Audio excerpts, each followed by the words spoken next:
Malam itu, Sumatera Utara diguncang dua operasi tangkap tangan serentak oleh KPK, Kamis 26 Juni 2025. Operasi ini menyasar dugaan korupsi proyek infrastruktur vital, mengirimkan gelombang kejut ke panggung politik dan birokrasi. Dua lokasi di Mandailing, Natal menjadi saksi penangkapan pejabat dan pihak swasta yang selama ini merasa aman. OTT ini jadi sinyal keras tak ada pejabat yang kebal, dan KPK membidik hingga ke lapisan kekuasaan tertinggi.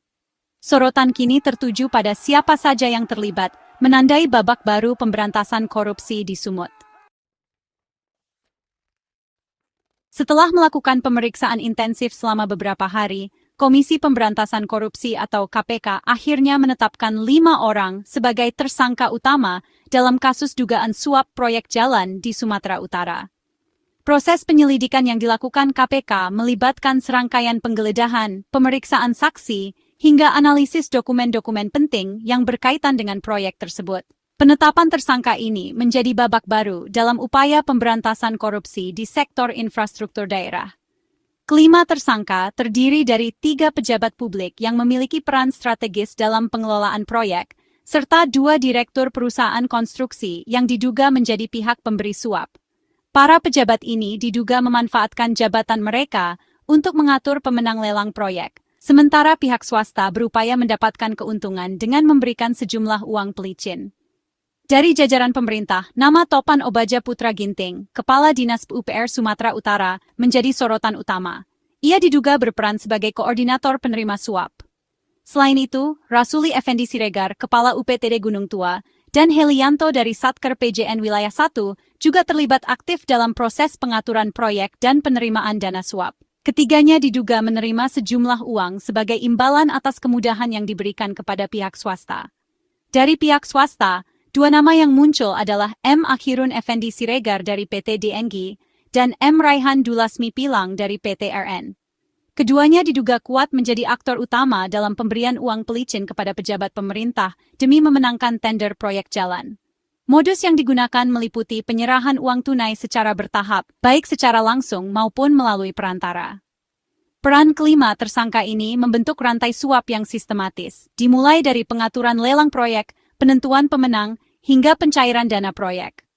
Setiap tahapan dalam proses ini telah diatur sedemikian rupa agar keuntungan bisa dinikmati oleh pihak-pihak tertentu, sementara transparansi dan akuntabilitas diabaikan. Keterangan yang diberikan para tersangka selama pemeriksaan menjadi kunci penting untuk membongkar jaringan korupsi yang lebih luas. Dari pengakuan mereka, KPK kini menelusuri aliran dana dan kemungkinan keterlibatan pihak lain, termasuk pejabat yang memiliki jabatan lebih tinggi di pemerintahan daerah. KPK juga tengah mendalami apakah ada perintah langsung atau aliran dana yang mengarah ke pucuk pimpinan provinsi. Penelusuran ini diharapkan dapat mengungkap apakah praktik suap ini hanya melibatkan oknum tertentu atau sudah menjadi bagian dari sistem yang lebih besar di lingkungan pemerintahan Sumatera Utara. OTT KPK menyorot 2 proyek jalan bernilai total 431,8 miliar. Proyek yang seharusnya jadi kebanggaan, justru jadi ladang korupsi. Proyek-proyek ini awalnya digadang-gadang akan membawa kemajuan dan memperlancar mobilitas masyarakat. Namun kenyataannya justru menjadi simbol kegagalan tata kelola dan pengawasan. Di balik janji pembangunan, tersembunyi praktik-praktik kotor yang merugikan negara dan rakyat.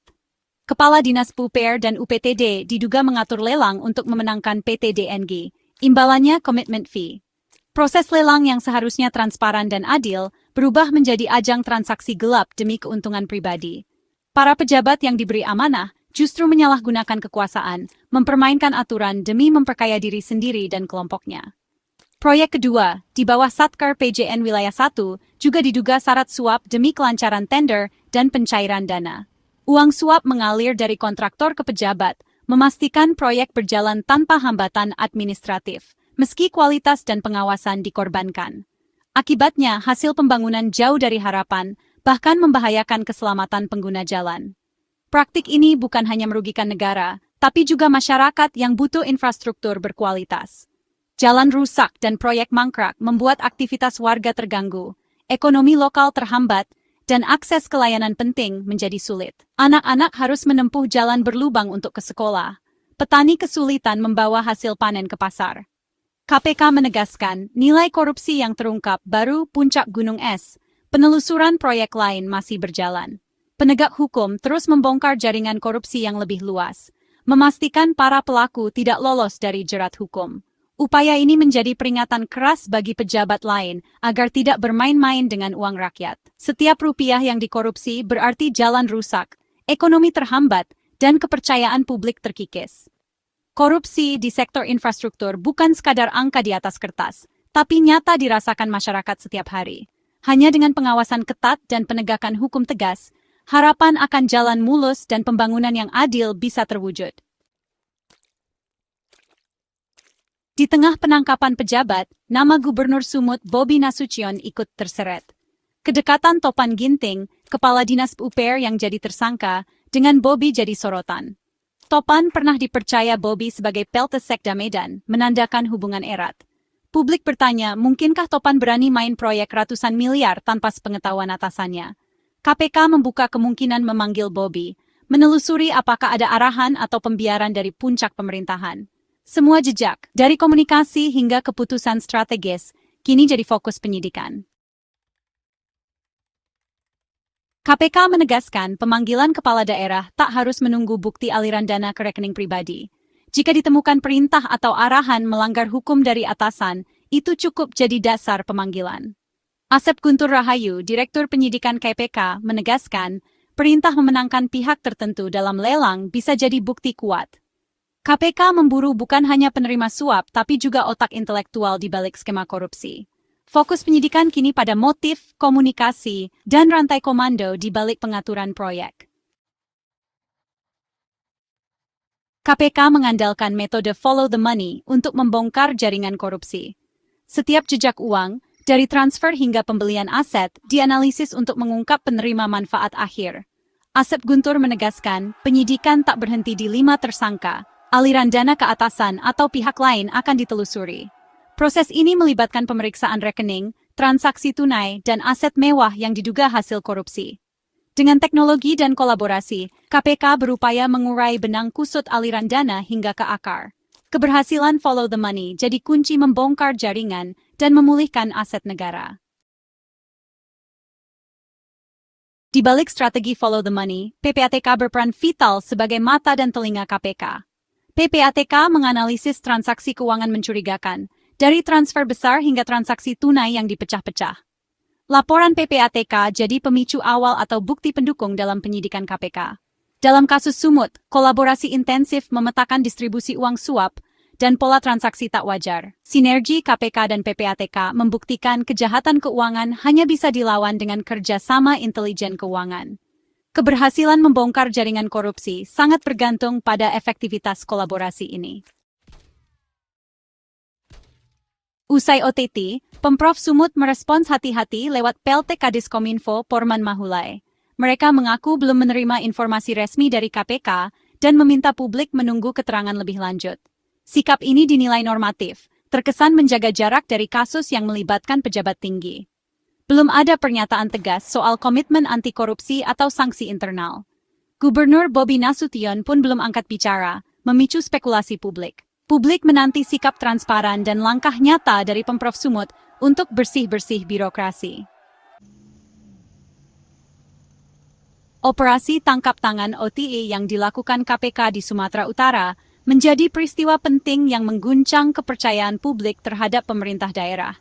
Kejadian ini bukan hanya sekadar penegakan hukum, tetapi juga menjadi momentum untuk menegaskan betapa pentingnya pengawasan publik dalam setiap proses pemerintahan.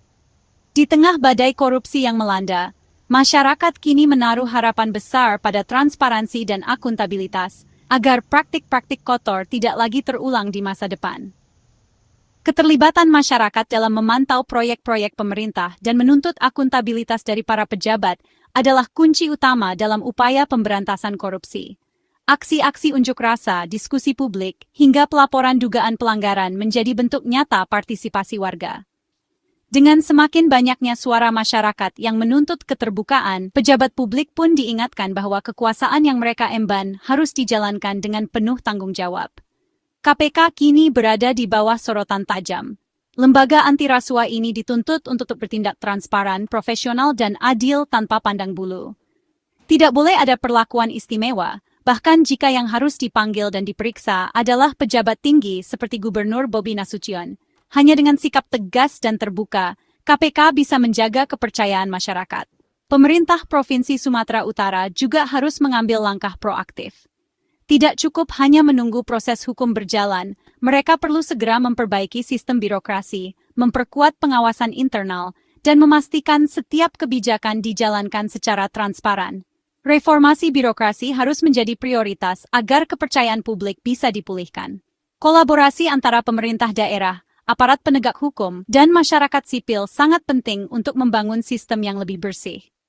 Keterbukaan informasi, audit independen, serta pelibatan masyarakat dalam pengawasan menjadi langkah awal yang krusial untuk memulihkan kepercayaan publik yang sempat goyah akibat kasus korupsi ini. Badai korupsi yang terjadi harus dijadikan titik balik, bukan hanya untuk menghukum para pelaku, tetapi juga untuk memperbaiki sistem secara menyeluruh. Perubahan nyata harus dilakukan agar kejadian serupa tidak terulang di masa mendatang. Setiap kasus korupsi adalah pelajaran berharga untuk membangun tata kelola pemerintahan yang lebih baik. Publik akan terus mengawasi jalannya pemerintahan, menuntut keadilan dan transparansi demi Sumatera Utara dan Indonesia yang lebih bersih. Hanya dengan keterlibatan semua pihak, harapan untuk masa depan yang bebas dari korupsi bisa benar-benar terwujud.